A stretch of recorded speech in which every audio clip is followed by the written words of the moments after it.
Today we are going to learn a few more words. We are going to enhance our vocab, my dear. I hope you people are learning and using the word which has been taught by me, and I have uploaded so many videos based on vocab. तो चलिए उसी series में हम पढ़ते हैं और learn करते हैं कुछ और basic word. These are the basic words which are used frequently in our English communication. As I told you that if you are a beginner you need to prepare basic word, क्योंकि अगर आप difficult word learn करना शुरू करेंगे तो you will face problem and you are not able to memorize and learn and use it, and then you will feel that you are not able to speak or you are not understanding English, and then you will leave your learning. तो better यह है कि जब भी हम कोई नई चीज़ सीखें we must start learning the basic thing. We must learn the easiest thing of that things which you are learning. जब कोई भी नया काम आप कर रहे हैं तो सबसे पहले उस काम का सबसे बेसिक चीज़ आप सीखें, आसान चीज़ों को सीखें, तभी आप स्लोली आगे बढ़ पाएंगे. अगर आप डिफ़िकल्ट चीज़ों को करना शुरू कर देंगे first, then you will feel that irritated और आप फिर उस काम को करना बंद कर देंगे. चलिए शुरू करते हैं. ब्रेक. पहला वर्ड क्या है? ब्रेक. ब्रेक का मतलब होता है भाई किसी भी चीज़ को तोड़ देना, ब्रेक हो जाना, राइट. इसका अपोजिट क्या होगा? रिपेयर. रिपेयर कराते हैं आप जो कोई टूट जाती है चीज़ तो ब्रेक का अपोजिट क्या होगा? रिपेयर. ब्रीफ का मतलब होता है शॉर्ट, इसका अपोजिट होता है लॉन्ग. ब्राइट का मतलब होता है बहुत उजला, प्रकाशमान, इसका अपोजिट होगा डल. लाइक मॉर्निंग हमारी क्या होती है? ब्राइट होती है. Evening is getting dull. Winter season में आपने देखा होगा अक्सर ऐसा होता है.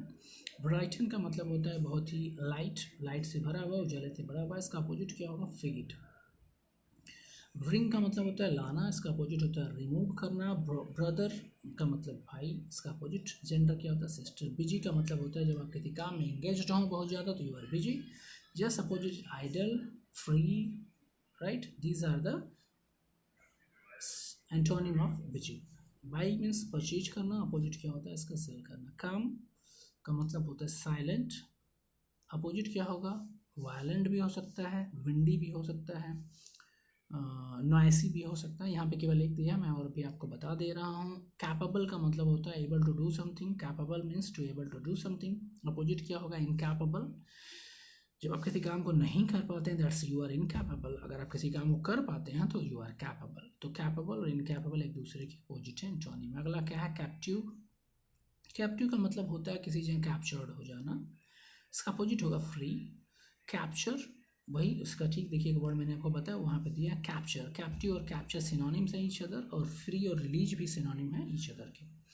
केयरफुल का मतलब होता है कॉन्शियस होना, केयरफुल होना, इसका अपोजिट होगा केयरलेस होना. कॉशियस देखिए उसका भी यहाँ पे दिया हुआ है. कॉशियस का मतलब वही केयरफुल होना. केयरफुल और कॉशियस एक दूसरे के सिनोनिम है, और केयरलेस और केयरलेस दोनों बोथ वर्ड दिया हुआ है, दोनों ही एंटोनिम. सेंटर का मतलब होता है बीच में. एज का मतलब होता है बाउंड्री. जैसे आपका टेबल, सेंटर टेबल होता है ना, या कोई भी चीज़ होती है उसका सेंटर पॉइंट होता है, और बाहर का जो पॉइंट होता है उसको हम एज बोलते हैं. EDGE. एज का मतलब होता है बाहरी किनारा. चेंज का मतलब होता है परिवर्तन.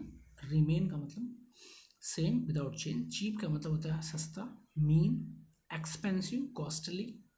इसकॉल इसका अपोजिट है, इसका मतलब होता है महंगा, ठीक है. चेयरफुल का मतलब होता है हैप्पी, अपोजिट होता है सैड. चाइल्ड का मतलब होता है बच्चा. एडल्ट का मतलब बड़ा. चिल्ली का मतलब तीख.